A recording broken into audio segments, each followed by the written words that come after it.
Hello বন্ধুরা, সবাইকে শুভ সকাল। আমার নতুন একটা ব্লগে তোমাদের সবাইকে অনেক অনেক ওয়েলকাম, সাথে অনেক অনেক ভালোবাসা। তো দেখো এখন বাজে 9টা, আর আজকের ব্লগটা 9টার সময় স্টার্ট করলাম।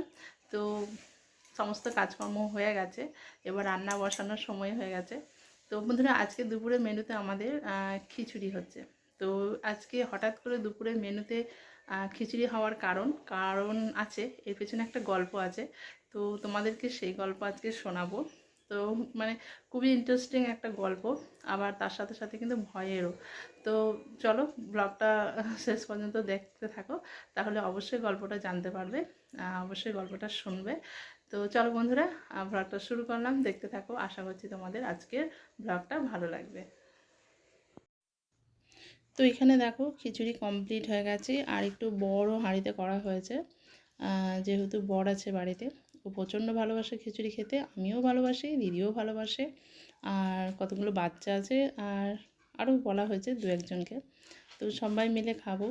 তো চলো, সবাই মানে মোটামুটি স্নান করে বলে গেছে যে স্নান টান করে আসি। তো চলো এই ফাঁকে আমিও স্নান টান করে নিই, আমাদের আরুসোনাকেও স্নান টান করাই, আর তোমাদের দাদাভাইয়ের কাছে পুচকেটা আছে। তো এই সময় চলো স্নানটা সেরেই আসি, তারপরে এসে তোমাদের সাথে কথা বলছি।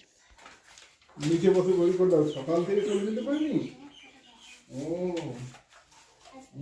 বস, দাও পাতা, দাও পাতা, দাও ওরকম হাতে হাতে না, বসে বসে দাও। হ্যাঁ ঠিক আছে, তোমার একটা নাও।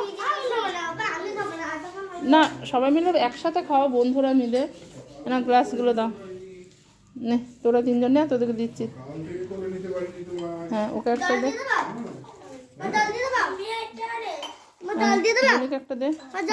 হ্যাঁ দাও।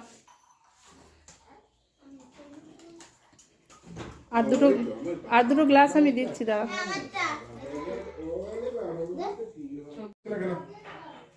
কিছু করছো না কেন? আমি খাবো। করতে করতে করতে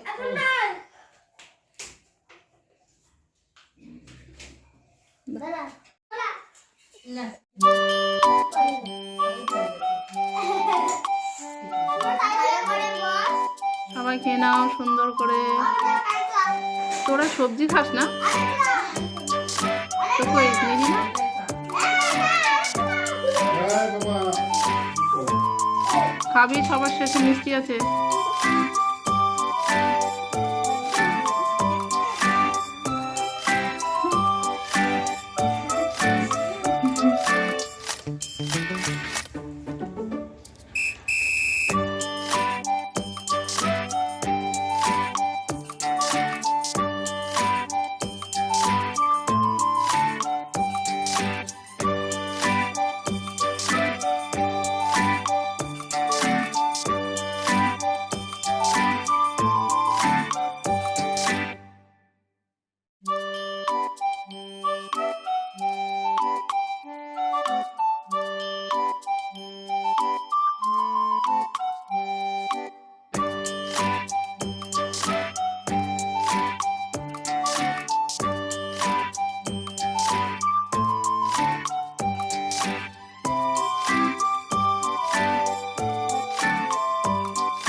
হ্যালো বন্ধুরা, সবাইকে শুভ সন্ধ্যা। এখন বাজে সন্ধ্যা 6টা। তো সবার সাথে এলাম একটু গল্প করতে। তো দেখলে যে দুপুরে বেশ খাওয়া দাওয়া ভালোই হলো। আজকে দুপুরে খিচুড়ি রান্না হয়েছিল, আর আরুষ আর আর আরুষের যে ছোট ছোট বন্ধু বান্ধবীরা ছিল, তো সবাই ছিল, আর সবার সাথে আনন্দ করে আরুষ বেশ খুব সুন্দর খাওয়া দাওয়া করলো। তো হঠাৎ করে খিচুড়ির গল্প কেন বলেছিলাম তোমাদের, তো চলো একটা গল্প আছে আজকে দুপুরে খিচুড়ি হওয়ার, আর সেই গল্পটাই তোমাদের শোনাবো। তো শুরুতেই বলি গল্পটা, হয়তো আমি হেসে হেসে বলছি, তো গল্পটা যেমন ভয়ের তেমন কিন্তু ইন্টারেস্টিংও আছে এর মধ্যে। তো চলো শুরু করি। তো গত 2 দিন আগে আমাদের আরুষনা হঠাৎ সন্ধ্যা বলা ভুল, সরি, রাত্রিবেলায়, তখন বাজে প্রায় 9:45। 9:45-র সময় ঘর থেকে একা একাই বেরিয়ে যায়।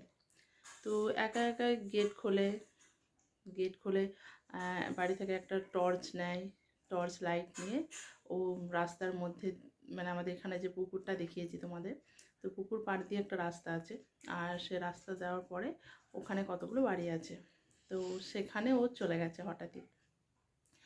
তো আমি তো জানতেই পারিনি, মানে গেট যেহেতু লক করা থাকে না, এমনি দেওয়া থাকে। তো হঠাৎই ওদের ওখান থেকে ফোন আসে যে মানে আমার দিদিকে ফোনটা আসে যে ভাই আমাদের বাড়িতে। আমার তো হঠাৎ এই কথাটা শোনার পর মানে কি বলবো তোমাদের, হাত পা একদম ঠান্ডা হয়ে যায়। যে বাড়ি থেকে ছেলে বেরিয়ে গেল, আমরা মানে দুটো মানুষ আছি, আমি আছি, দিদি আছি, হ্যাঁ, কেউ জানতেই পারলাম না, মানে এরকম একটা ব্যাপার যে বাড়ি থেকে বেরিয়ে গেল। তারপর তোমাদের দাদা ভাইয়ের কথা ভাবছি যে সে কি ভাববে, যে তোমরা কীরকম মানে থাকো বাড়িতে, বাচ্চা বেরিয়ে গেল তোমাদের, তোমরা জানতে পারলে না, বা প্রতিবেশীরাও বলবে যে বাড়ি থেকে বাচ্চা বেরিয়ে চলে গেল, তোমরা জানতেও পারলে না, তোমরা কি করছিলে। তো আমি তো ছোটোটাকে নিয়ে ব্যস্ত ছিলাম, ছোটোটা সেই মুহূর্তে কান্নাকাটি করছিল যে মুহূর্তে ও বেরিয়েছে। আর দিদি পাশের একটা রুমে, দিদিতে একটু কাজ থাকে সেই সময়, তো দিদি সেই কাজগুলো করছিল।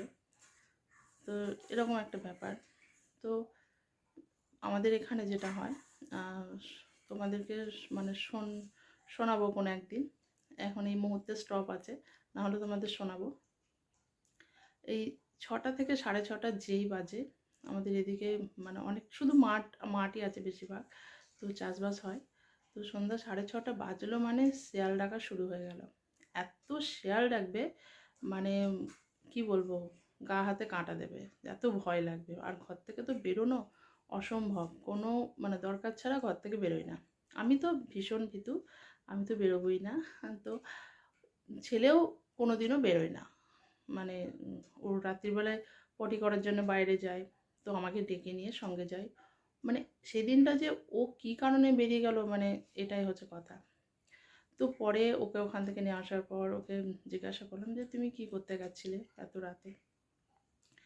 তো ঘটনাটা হয়েছে সেদিনকে সকালেই, যেহেতু পাড়াতেও খেলা করে বাচ্চাগুলোর সাথে, তো সেই বাচ্চাগুলোর সঙ্গে খেলতে খেলতে এখন যেহেতু আলু বসানোর সময়, আমাদের এই গ্রামে তো অনেকেরই জমি আছে, অনেকেই বসায়।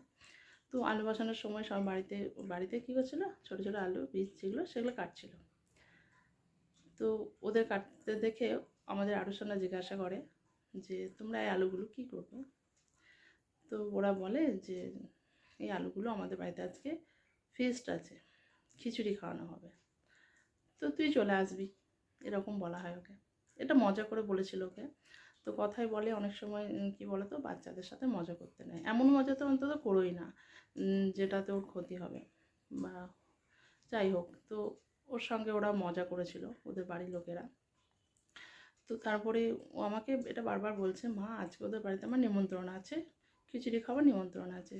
তো আমি বারবারই একই কথা বলছি যে না, কেন, কিসের জন্য আজকে হঠাৎ খিচুড়ি খাবে। তো বলছে মা ওদের বাড়িতে অনেক আলু কাটা হচ্ছে, সে কারণে আমার নিমন্ত্রণ আছে।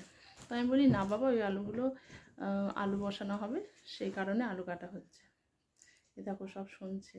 তো ওরকম আমি এটা বারবার ওকে বোঝালাম। তো সেই মুহূর্তেও আমাকে একবার বলেছিল রাত্রিবেলায় যে মা ওদের বাড়িতে আছে, খেতে হবে। আমি বলছি না, আমি একবার বলেছি তোমাকে যে ওটা ওরা মজা করেছে, তুমি যাবে না। তো এটা বলার পরে ও যে চলে গেছে, মানে সেটা কি যে ভয়ের ব্যাপার, মানে তোমরা ভাবতে পারবে না। বড় মানুষদেরকেও শেয়ালে তাড়া করছে, কামড়ে দিচ্ছে। তো ও তো একটা এত ছোট্ট একটা ছেলে, 2-4টে শেয়াল যদি ওকে অ্যাটাক করতো, তোমরা বুঝতে পারছো কতটা ক্ষতি হয়ে যেত।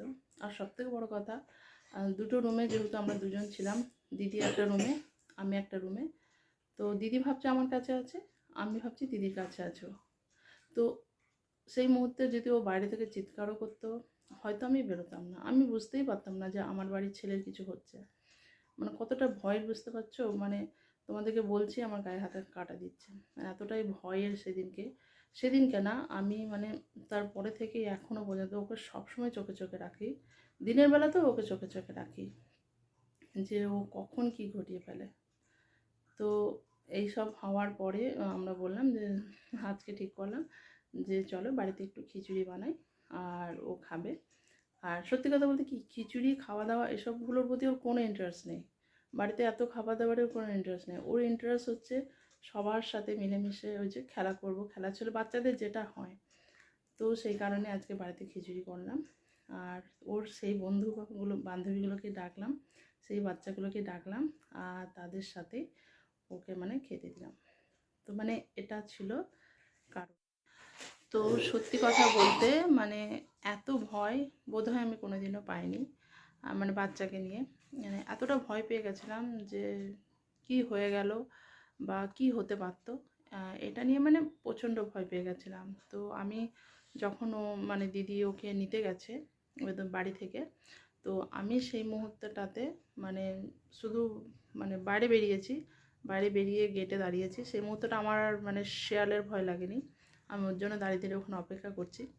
আর আমি সেই মুহূর্তটা মানে ভাবছি যে কি হতে পারতো, মানে কি ঘটনাটা ঘটে যেত আজকে আমার সাথে, মানে কল্পনার বাইরে মানে কি হয়ে যেত।